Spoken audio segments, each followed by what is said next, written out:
em verdade te digo que aquele que não nascer de novo não pode ver o reino de Deus. É muito interessante porque aqui Jesus está claramente linkando o fato de você poder ver o reino de Deus, de você poder experimentar o reino de Deus com esse novo nascimento e o que realmente significa nascer de novo e o que realmente significa você ser essa nova criatura. Quando Deus ele vai criar o homem, ele fala: façamos o homem à nossa imagem e à nossa semelhança. A natureza e a espécie que Deus criou o homem para ser é da mesma natureza do próprio Deus. Por isso nós somos chamados filhos de Deus. Deus nos criou para que nós expressássemos a própria natureza de Deus nesta terra. Quando Adão e Eva pecaram contra Deus, eles fizeram exatamente aquilo que Deus falou para eles não fazerem. Naquele momento eles foram separados de Deus. Eles morreram espiritualmente. Eles deixaram de ser filhos de Deus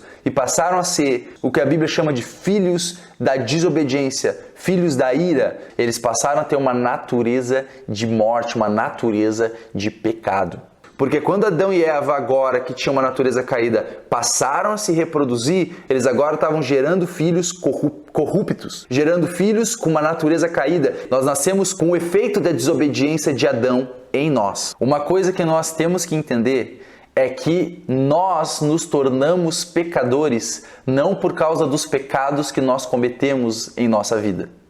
A palavra de Deus revela que nós somos pecadores por causa do pecado de outro homem que nós nunca nem conhecemos. Nós não somos pecadores porque praticamos o pecado. Nós praticamos o pecado porque somos pecadores. E obviamente eu estou falando isso no momento que uma pessoa nasce, ela nasce com essa natureza. Quando uma pessoa nasce, quando o bebê nasce, ele já nasce com o pecado e a morte dentro dela. Uma criança quando ela nasce, um bebê quando ela nasce, já nasce separado de Deus. E às vezes eu tenho filha, e às vezes a gente pode olhar um bebezinho pequenininho e a gente fala: nossa, como pode?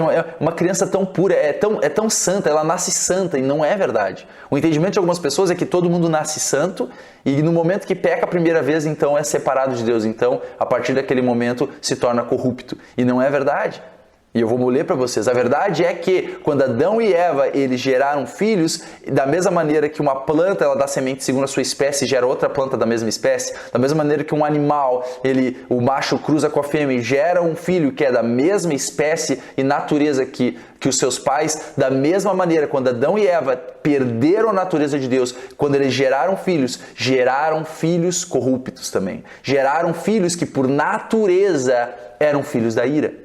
Então, quando o bebê nasce, ele é inocente. Quer dizer, ele não tem consciência do pecado, não tem consciência de bem e mal, mas ele tem a natureza do pecado dentro dele. Tanto é verdade que se você não acredita, quando você tiver teu filho, não ensina nada de bom para ele. Você vai ver que naturalmente ele vai fazer o mal. Você não precisa ensinar uma criança a ser egoísta. Isso vem com a bagagem. Você não precisa ensinar uma criança a pensar só em si, a querer ter tudo para ela, a mentir. Isso está inerente na natureza da criança quando ela nasce. Ela é inocente porque ela não tem consciência ainda do bem e do mal, mas ela não é santa. E ela não é um anjinho, assim por dizer. Entenda o que eu estou querendo dizer. Eu tenho filha. E eu sei que às vezes pode parecer pesado o que eu estou falando, mas é o que a Bíblia revela. Quando você nasce no pecado. Um versículo que confirma isso é um versículo de Salmos. Eu quero ler para vocês. Em Salmos 51:5. Davi, ele fala o seguinte: eis que em iniquidade fui formado, e em pecado me concebeu a minha mãe. O que está falando aqui é que quando Davi foi concebido no ventre da mãe dele, ele foi concebido no pecado. Ele foi concebido já no ventre da mãe dele em iniquidade. E a palavra de Deus fala que nós, quando nós nascemos de novo não pela semente corruptível.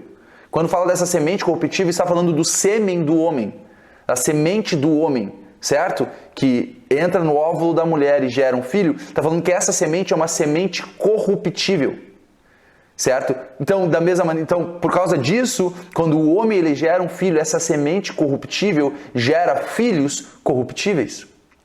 É por isso que quando Jesus ele veio nascer como homem, ele não podia nascer de um homem com uma mulher. Ele teve que nascer de Deus para poder ele ser filho de Deus e ter a natureza de Deus. Para Jesus poder ser homem e cumprir aquilo que ele tinha que cumprir como homem e ser filho de Deus, certo? Ele precisava nascer de uma mulher, mas através da semente de Deus, não da semente de homem.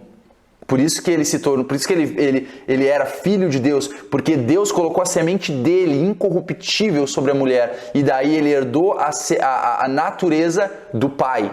Da mesma maneira, nós, quando nós nascemos do nosso pai terreno, a gente nasce com essa semente corruptível dele, que nos faz também corruptíveis, certo? Separados de Deus, com uma natureza caída, natureza de morte, como o salmista falou aqui, como Davi falou, em iniquidade e em pecado. Um versículo que mostra isso de maneira muito clara, um capítulo na verdade, uma passagem muito importante que a gente entenda é Romanos capítulo 5. Abra comigo, por favor. Em Romanos capítulo 5, a partir do versículo 12, fala o seguinte: portanto, como por um homem entrou o pecado no mundo, e pelo pecado a morte, assim também a morte passou a todos os homens, por isso que todos pecaram. Olha que interessante. Está falando que por um só homem, quer dizer, não foi por causa do pecado da humanidade que a gente foi condenado ou que a gente caiu no pecado. Foi por causa de um só homem que o pecado entrou no mundo. Por causa de Adão, o pecado entrou no mundo. E o pecado foi o caminho pelo qual a morte entrou. E você vê que ele fala que daí a morte não só entrou no mundo, mas a morte passou a todos os homens. E fala, por isso que todos pecaram. Tu vê que aqui está falando que tu pecou, tu passou a pecar porque a morte entrou em você. Mas a morte entrou em você por causa do pecado de Adão. Então, quando Adão gerou filhos que geraram filhos e chegou a você, eles multiplicaram essa natureza caída e você nasceu com a natureza de morte em você. Certo? Deixa eu explicar para vocês como é que isso funciona rapidinho. A palavra de Deus fala em 1 Tessalonicenses 5:23. Fala, o Deus de paz vos santifique em tudo, e todo o vosso espírito, alma e corpo sejam plenamente conservados e irrepreensíveis para a vinda de Jesus. Isso é muito importante você entender. Da mesma maneira que Deus ele é 3 em 1, quando Deus nos criou conforme a sua imagem e semelhança, Ele nos criou também 3 em 1. Nós somos seres espirituais, temos um espírito, certo? Somos um espírito, temos uma alma, habitamos num corpo, certo? Então a verdade é o seguinte, quando Deus nos criou, então, a parte espiritual nossa era conectada com Deus. Então a parte espiritual, ela era unida com Deus, tinha a mesma natureza de Deus. E era através do Espírito que o homem vivia, que Adão e Eva viviam. Ele vivia através do Espírito e a alma, então, era santa também, o corpo também era santo e vivia através dessa conexão com Deus. Certo? Então, em relacionamento, em união com Deus, certo? Sendo filho de Deus, era por essa união que ele vivia através da sua alma, através do seu corpo e para Deus de volta. Então, o homem vivia por Deus e para Deus. Por Deus e para Deus, certo? Quando Adão e Eva pecaram, eles foram separados de Deus. Então, a conexão que eles tinham com Deus no Espírito foi separada. Nesse momento, o pecado entrou dentro deles, então através da desobediência que eles fizeram com o corpo, certo? Ao comer do fruto, o pecado entrou neles e no espírito deles, eles passaram a ter agora um espírito de morte, um espírito de pecado. Quando isso aconteceu, essa natureza de pecado contaminou também a alma do homem e o corpo do homem. Então, nosso espírito se tornou corrupto, se tornou um espírito de morte que botou a alma na servidão da morte do pecado e colocou o corpo na servidão da morte do pecado. Certo? Então, aqui fala que por um só homem entrou o pecado no mundo, por Adão, e pelo pecado a morte. E assim também a morte passou a todos os homens, por isso que todos pecaram. Tem algumas traduções que falam que a morte passou a todos os homens porque todos pecaram. dando a entender que tu só se tornou pecador quando você pecou, ou a morte só entrou em você quando você pecou. Primeiro, uma coisa que não bate com isso é que Paulo, quando ele escreveu isso aqui, quantas pessoas vieram a viver depois dele? Então, como é que ele poderia afirmar que todos pecaram se ainda tinham pessoas que ainda nem existiam? E se as pessoas elas nascem santas, elas tomam decisão de pecar ou não? Como é que Paulo poderia afirmar que todos pecaram? E no próprio contexto você vai ver que aqui está falando que você nasce pecador, por isso que você peca. Como está aqui nessa tradução, fala que a morte passou a todos os homens, por isso, por causa da natureza que eles herdaram, é que eles também pecaram. Continuando, vamos pular agora para o versículo 18, que fala assim: pois assim como por uma só ofensa, então olha o foco, um homem entrou o pecado, agora ele fala por uma só ofensa, um só pecado, porque assim como por uma só ofensa veio o juízo sobre todos os homens para condenação, assim também por um só ato de justiça veio a graça sobre todos os homens para a justificação de vida. Então aqui ele está fazendo um paralelo acerca do que veio por Adão, certo? Então fala que por um homem, Adão, e por um só pecado que Adão cometeu, todo mundo foi colocado debaixo do pecado. E daí ele faz um paralelo ao que Jesus Cristo fez para nos trazer vida. Também através de um homem e um ato de justiça nós somos vivificados. Mas agora eu estou focando na natureza caída, em como nós herdamos essa natureza caída.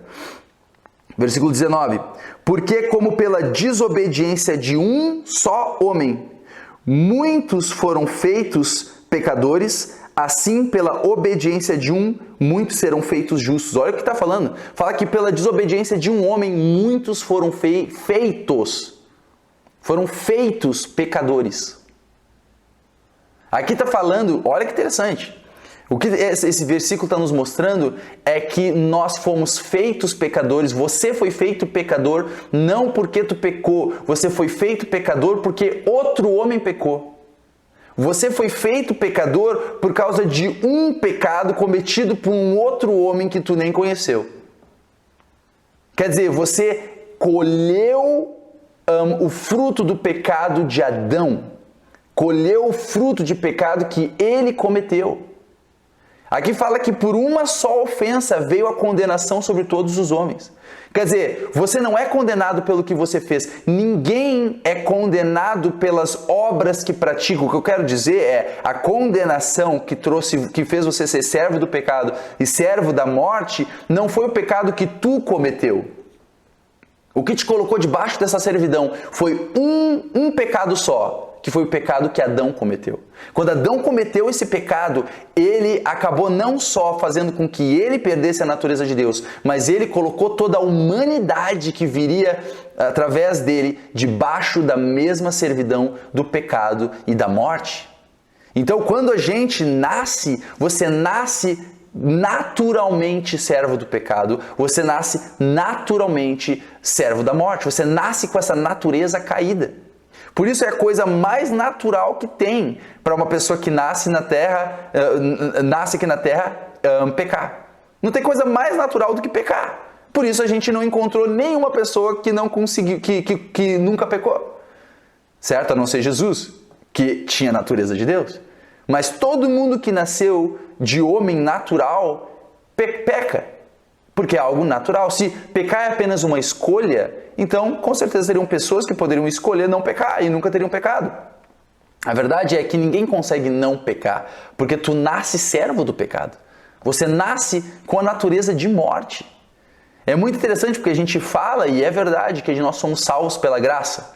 Nós somos salvos gratuitamente por aquilo que Jesus Cristo fez. Quer dizer, nós nos tornamos santos e justos pela graça, gratuitamente, através do que outro homem fez, Jesus Cristo, certo?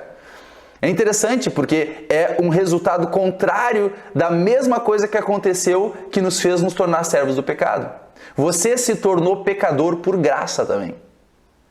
Por quê? Porque você se tornou pecador não pelo pecado que tu cometeu, você se tornou pecador por causa do que outro homem fez, pela ofensa de outro homem. Você foi condenado e nasceu debaixo da condenação, não pelo que tu fez ou deixou de fazer, mas pelo que Adão fez, você nasceu condenado. E quando a gente pensa dessa maneira, você pensa, nossa, mas que injustiça! Primeira coisa que eu quero falar é, o pecado, ele é isso, é injustiça. O pecado gera injustiça. E por isso Jesus veio. Ele veio para fazer justiça, certo? O pecado trouxe injustiça. E Jesus veio trazer justiça. Mas não só isso. Porque a questão é, o que levou Adão e Eva a pecarem contra Deus não foi só a questão de desobedecer a Deus, mas foi eles terem negligenciado o relacionamento com Deus. Quando o diabo pegou e tentou eles pensaram, cara, quer saber, em vez de eu ter que seguir essa regra de Deus, eu quero ser o meu Deus. É o que o diabo falou, vocês serão como deuses, conhecendo o bem e o mal.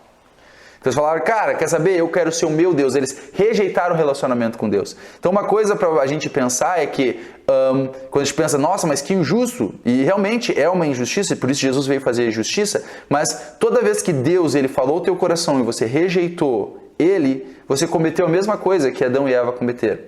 Então a verdade é, tu já nasceu condenado, mas você só permanece nessa condição se você quer. Porque Deus ele fez tudo o que tinha para te resgatar dessa posição e restaurar o propósito pelo qual você foi criado. Certo? Então o Deus de justiça não vai deixar com que injustiça saia impune ou que não tenha como a gente voltar ao propósito pelo qual Deus nos criou. E isso ele fez enviando Jesus. Então esse é um ponto muito importante, certo? A gente entender. Você nasce com essa natureza. O fato de você pecar é fruto dessa natureza que você herdou gratuitamente, pelo simples fato de entrar no mundo quando você nasceu. Ninguém escolheu ser pecador. Ninguém escolheu ser servo do pecado. Você nasce dessa maneira por causa da desobediência de Adão. Por causa de um homem que foi contra o que Deus queria e contra a vontade de Deus. Certo? Vamos agora abrir em 1 de Coríntios. Então, em 1 de Coríntios, capítulo 15, a partir do versículo 20, fala assim: Mas de fato Cristo ressuscitou dentre os mortos e foi feito as primícias dos que dormem. Porque assim como a morte veio por um homem, Adão, também a ressurreição dos mortos veio por um homem, Jesus. Porque assim como todos morrem em Adão, assim também todos serão vivificados em Cristo. Quer dizer, o que Adão fez colocou toda a humanidade debaixo do pecado. E o que Jesus Cristo fez trouxe toda a humanidade para a vida de novo. Você pode falar, não, mas como assim, Nathan? Então automaticamente todo mundo nasceu de novo? Não, porque você tem o teu livre-arbítrio. Certo? Daí tu pode falar, e uma vez quando eu estava entendendo isso, eu perguntei para o Senhor, eu falei, Senhor, mas então, se isso é verdade, por que quando Jesus ele ressuscitou dos mortos, não automaticamente todo mundo se tornou filho de Deus de novo? Da mesma maneira que pelo sacrifício não, mas pela desobediência de Adão, todo mundo automaticamente foi feito filho do pecado. E daí o Senhor, ele falou comigo, ele falou, Adão e Eva não eram meu filho? Eu falei, sim. Eles não pecaram? Pecaram. Então, quer dizer, mesmo ele sendo filho de Deus, eles tiveram a escolha de pecar. Então, se Deus ele pegasse todo mundo e colocasse automaticamente como filhos de Deus, isso não impediria eles de negar essa posição e se tornar filhos do pecado de novo. Entende? Então, a verdade é, Deus ele não vai empurrar nada a você, ele oferece gratuitamente, mas quando Jesus ele pagou o que ele pagou o preço para devolver a vida, a reconexão com Deus a todos os homens. Em 1 João fala que se alguém pecar, temos um advogado para com Deus, Jesus Cristo justo, o qual é o preço de pagamento pelos nossos pecados. Ele fala, e não somente dos nossos pecados, mas os de todo o mundo. Quer dizer, Jesus ele não morreu apenas para pagar o pecado daqueles que ele sabia que o aceitariam. Ele pagou o preço para todos. Então por isso que aqui fala que todos são vivificados em Jesus Cristo. Porque o preço da tua ressurreição espiritual, da sua religação com Deus, do teu renascimento com Deus, em Deus, através de Deus, já foi pago, já foi efetuado há 2000 anos atrás. Pela justiça de Jesus Cristo, nosso Senhor. Certo? Então, muito interessante, é muito importante que a gente entenda isso. Certo?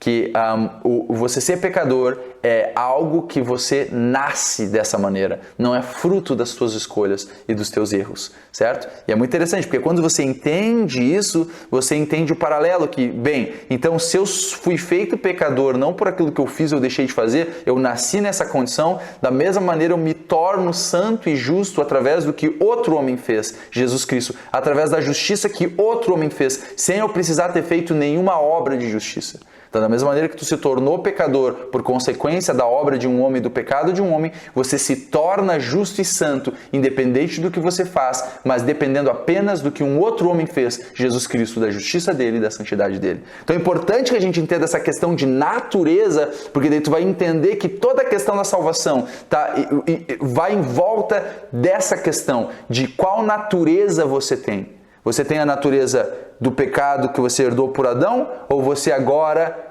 tem a natureza de Deus que você herdou por Jesus Cristo?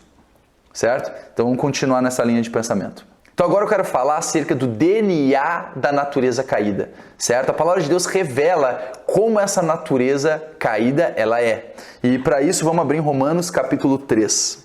Romanos capítulo 3, a partir do versículo 9, fala o seguinte: aqui Paulo está mostrando como tanto judeus, aqueles que nasceram debaixo da lei de Moisés, descendentes fisicamente de Abraão, tanto esses como aqueles que não são descendentes fisicamente de Abraão e que não nasceram debaixo da lei mosaica, fala que tanto um quanto o outro, todos necessitam de salvação pela misericórdia de Deus e pela fé em Jesus Cristo, certo? E que não tem diferença. Então ele começa falando: pois que somos nós, os judeus, mais excelentes? De maneira nenhuma. Pois já dantes demonstramos que tanto judeus como gregos, todos estão debaixo do pecado. Quer dizer, mesmo aqueles que nasceram na aliança judaica, na aliança de Moisés, nasceram ainda assim debaixo do pecado. 10. Como está escrito, não há um justo, nenhum sequer. Quando ele fala não há um justo, nenhum sequer, ele está englobando todo mundo. Certo? Ele não falou muitos não são justos. Ou alguns não são justos, ou a grande maioria não é justa. Não, ele falou, não há um só justo, nenhum sequer.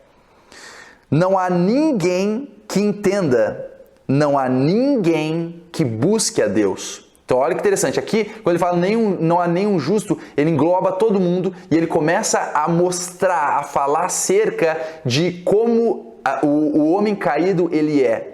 Então, ele não é justo, ele não é justo, ele não entende e fala, não há ninguém que busque a Deus. Já vou explicar isso, vamos continuar. Todos se extraviaram e juntamente se fizeram inúteis. Não há quem faça o bem, não há nem um só. A sua garganta é um sepulcro aberto, com as suas línguas tratam enganosamente. Peçonha de áspides está debaixo de seus lábios, cuja boca está cheia de maldição e amargura. Os seus pés são ligeiros para derramar sangue. Em seus caminhos há destruição e miséria, e não conheceram o caminho da paz. Não há temor de Deus diante dos seus olhos. Eu gosto de chamar isso da descrição do DNA da natureza caída. Aqui mostra e fala acerca de como é a natureza caída do homem. Agora, o que acontece quando a gente lê isso? Porque assim, todos nós, principalmente que aceitamos Jesus como Senhor e Salvador, a gente teve que reconhecer que nós não éramos bons, certo? Jesus não veio chamar os justos, mas sim os pecadores ao arrependimento. A verdade é que não tem nenhum justo, mas aqueles que se acham justos impedem justamente de provar da salvação de Deus, porque não vem a necessidade de se arrependerem. Mas, todos nós que somos salvos, a gente passou por esse processo, a gente reconheceu que a gente não era justo, a gente reconheceu que a gente era ímpio, certo? Então, muitas vezes a gente pode ler isso aqui, cara, não há nenhum justo e tal, e nos identificarmos com isso. Mas, cara, o que fala aqui é muito pesado. Aqui não só fala que não tem nenhum justo, mas fala que não há ninguém que faça o bem. Não só isso, fala que está falando de todos, que todos fala que a boca está cheia de amargura, que fala que é um sepulcro aberto, fala que os nossos pés são ligeiros para derramar sangue, fala que não há ninguém que busque a Deus. E às vezes você pode ver isso aqui e você falar, cara, como assim? Tipo, a Bíblia está claramente dizendo que todo mundo tinha essa natureza, que isso aqui é a descrição da natureza de quem nós somos e do nosso DNA, assim por dizer. Mas às vezes as pessoas podem pensar, não, mas calma aí, cara. Pô, eu me lembro quando eu estava no pecado, eu me lembro antes de aceitar Jesus como Senhor e Salvador. Obviamente eu era pecador, eu pecava, eu praticava coisas ruins, mas, cara, tinham pessoas muito piores do que eu. Tipo, eu nunca matei ninguém, eu nunca corri para matar ninguém. Mas como assim não há ninguém que busque a Deus? Cara, eu me lembro de buscar a Deus, eu me lembro de ter uma busca para com Deus e tal. Então a pergunta é a seguinte: se a nossa natureza, se todo mundo herdou a natureza do pecado e essa natureza do pecado ela é a mesma para todos aqueles quando a gente nasce dos nossos pais, se a natureza que Hitler tinha é a mesma natureza que eu tinha antes de aceitar Jesus como Senhor e Salvador, por que eu não matei milhões de pessoas? Por quê? Porque tem muitas pessoas que são servas do pecado, mas ao olhar as atitudes de Hitler, falam, não, caramba, isso é condenável, tipo, não concordo com isso. Então, se a Bíblia aqui está falando que todos nós somos dessa maneira, fala, não há ninguém que busque a Deus, como é que pode isso? Eu quero que vocês entendam uma coisa.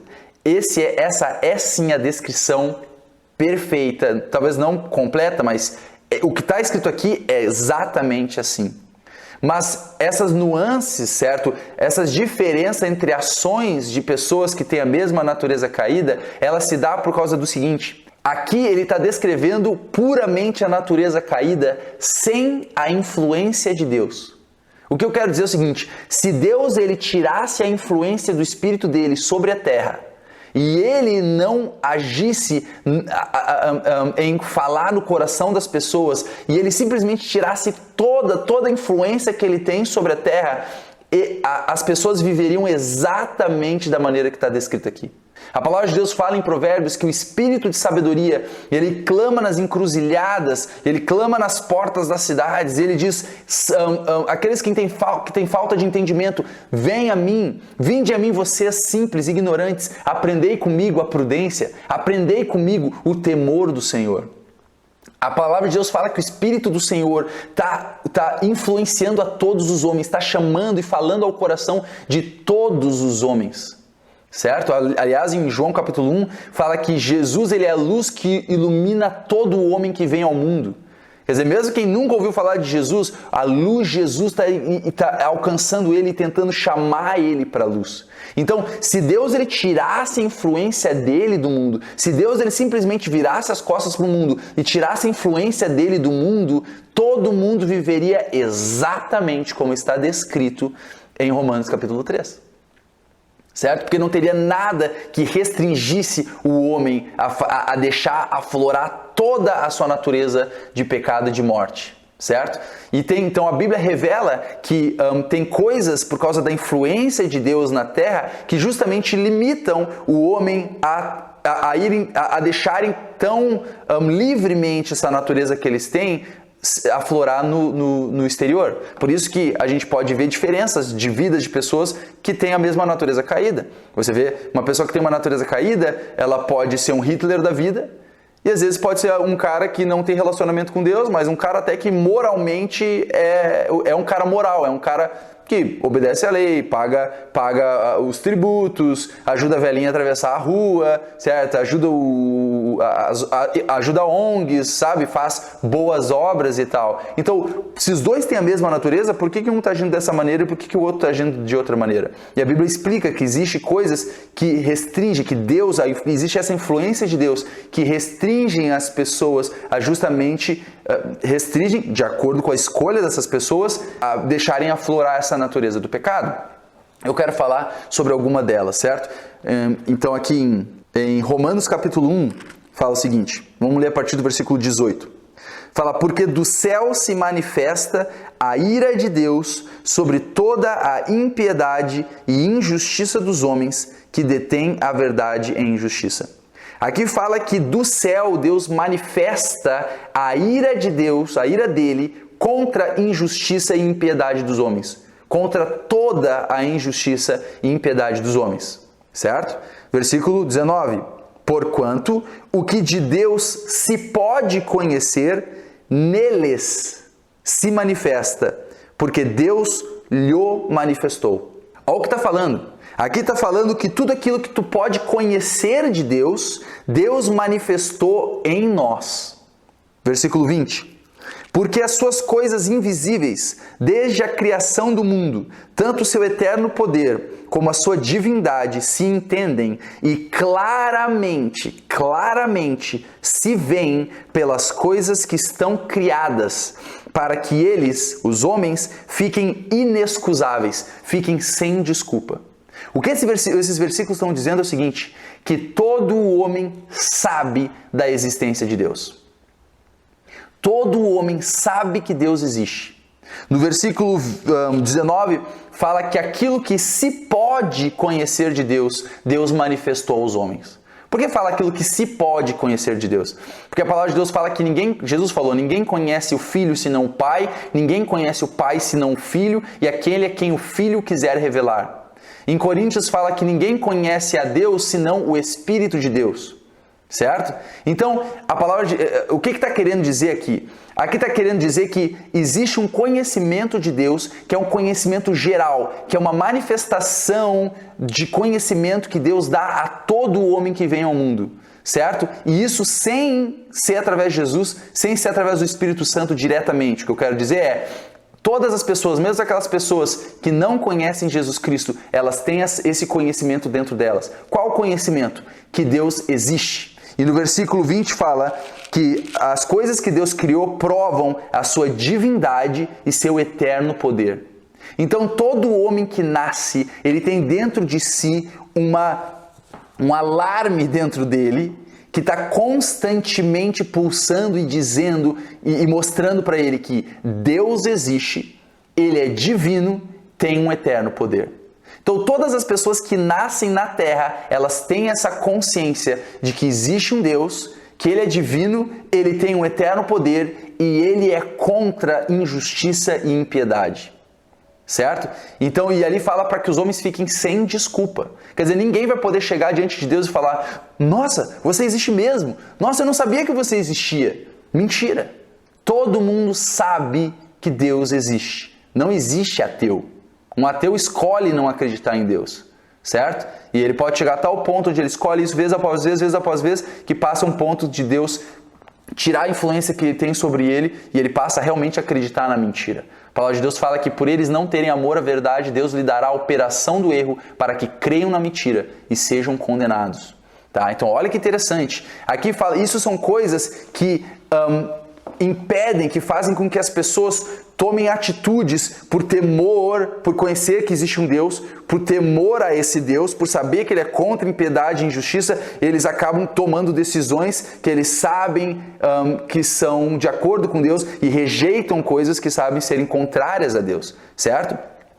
Outra coisa, a palavra de Deus fala que Adão e Eva comeram o fruto da árvore do quê? Do conhecimento do bem e do mal. Então não só isso, além dessas coisas, todo homem tem uma consciência de bem e de mal. Essa consciência ela pode ser deturpada através das influências que você recebe, certo? Então a palavra de Deus mostra que tem como você sensibilizar a tua consciência e tem como você cauterizar a tua consciência. Então tem como tu manipular a consciência do homem, mas todo mundo tem uma certa consciência do bem e do mal, do que é certo e do que é errado.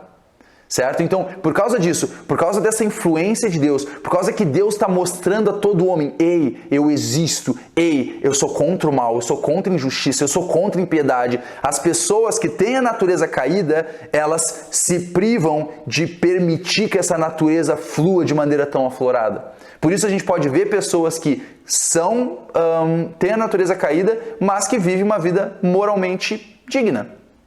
Certo? Mas elas continuam sendo servos do pecado. Elas continuam tendo a natureza de morte. Só que elas, por causa dessa consciência, por causa desse entendimento de certo e errado, de que Deus existe, de que, cara, o errado é errado, o certo é certo, eles se privam, certo? Em Romanos capítulo 2 fala dos gentios, aqueles que não têm lei, mas que eles têm a obra da lei escrita nos seus corações e que deles vivem como se tivessem lei, porque para eles é como se tivessem lei. Como? Através dessa consciência, através desse entendimento de que, cara, não, isso é errado, cara.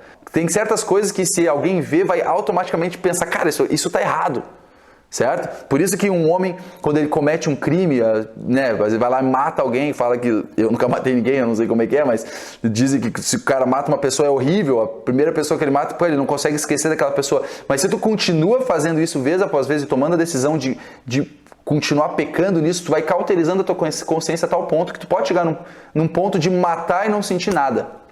De cometer um pecado e não sentir nada de mal. Achar que é a coisa mais normal que tem, certo? Porque você cauterizou a tua consciência. Então você tem essa escolha, o ser humano tem essa escolha de permitir que essa natureza do pecado aflore sem restrição nenhuma, ou restringir essa natureza de conseguir aflorar através dessa influência de Deus sobre o homem. Aquela parte que fala, em Romanos 3, fala, não há ninguém que busque a Deus. É outra coisa muito interessante, porque as pessoas podem pensar, cara, mas eu buscava a Deus quando eu estava no pecado, quando eu ainda não era nascido de novo. Mas é uma coisa que eu quero dizer para vocês é que ninguém pode buscar a Deus sem Deus. Se Deus ele não te influenciasse, tu nunca nem pensava em Deus. Nossa natureza caída é tão separada de Deus que se Deus ele não nos chamasse, se Deus não clamasse a nós e não nos influenciasse, certo? Não tivesse o Espírito de Deus constantemente clamando a nós, falando conosco, mesmo sem a gente perceber, falando conosco, chamando e tentando tocar o nosso coração, nunca ninguém nem pensava em Deus. Não existe na nossa natureza uma busca por Deus. Se tem uma busca por Deus, é porque Deus tem te chamado e você tem percebido a voz dele e isso que está te atraindo a ele. E tem uma passagem em João que mostra isso. Então em João capítulo 6, a partir do versículo 41, fala assim: murmuravam, pois, dele os judeus, porque dissera, eu sou o pão que desceu do céu. E diziam, não é este Jesus, o filho de José, cujo pai e mãe nós conhecemos? Como, pois, diz ele, desci do céu? Respondeu, pois, Jesus e disse-lhes, não murmureis entre vós. Ninguém pode vir a mim se o Pai que me enviou o não trouxer, e eu o ressuscitarei no último dia. Olha o que está falando. Jesus falou, olha, ninguém pode vir a mim se o Pai que me enviou o não trouxer. E ele não está falando de vir a ele fisicamente, porque eles tinham chegado a ele fisicamente. Ele está falando de chegar a ele no entendimento de quem ele é. Está falando, ninguém pode vir a mim se o Pai que me enviou não trouxer. Quando a gente lê isso, às vezes você pode pensar, tá, mas como assim? O que isso está querendo dizer? Que Deus faz acepção de pessoas? Quer dizer, ele olha e fala, cara, eu vou levar o Joãozinho para Jesus, a Mariazinha não, o Pedrinho não, o Felipe eu vou levar. Não, não é isso. E você vai entender. Olha o que Jesus fala. Então, de novo, ninguém pode vir a mim se o Pai que me enviou não trouxer, e eu o ressuscitarei no último dia. Está escrito nos profetas, então ele está citando algo que está escrito no Antigo Testamento. E serão todos ensinados por Deus. Portanto, todo aquele que do Pai ouviu e aprendeu, vem a mim. Então tu vê que o que Jesus está falando aqui é que Deus está ensinando a todo mundo. De novo, Jesus é a luz que ilumina sobre todo o homem que vem ao mundo. De novo, o Espírito do Senhor clama nas ruas a todos os homens dizendo, vinde a mim. Quer dizer, a influência de Deus é tremenda sobre a terra, chamando os homens a Deus. E aqueles que têm percebido a voz de Deus, aqueles que têm percebido Deus os chamar e que ouvem Deus e aprendem dele, Deus vai guiando, vai guiando, vai guiando, vai guiando, vai guiando, vai guiando até a porta que é Jesus Cristo, para que então eles possam de novo se tornar filhos de Deus. Então, se Deus ele não ensinasse a ninguém, se Deus tirasse a influência e a gente tivesse pura e unicamente com a influência apenas da nossa natureza caída, meu irmão, eu acho que a terra nem mais existia. Todo mundo já teria se matado. Acabou, já não existiria mais nada. Não existiria, a gente teria destruído a terra e a gente. Certo? A única questão que faz com que isso não aconteça é porque Deus está falando ao coração dos homens. E por causa da sabedoria de Deus que existe no mundo, por causa da influência de Deus, por causa do conhecimento do bem e do mal, por causa que as pessoas sabem que existe um Deus que é contra a impiedade e justiça, os homens se freiam em fazer o mal. Às vezes não permitem, eles colocam limites a eles mesmos de até onde eles se permitem e até onde eles deixam essa natureza aflorar. Mas a verdade é que em natureza, em essência, A nossa natureza é exatamente, a nossa natureza, eu digo, quem não nasceu de novo como em Cristo Jesus, essa natureza caída, ela é exatamente como descrita em Romanos capítulo 3.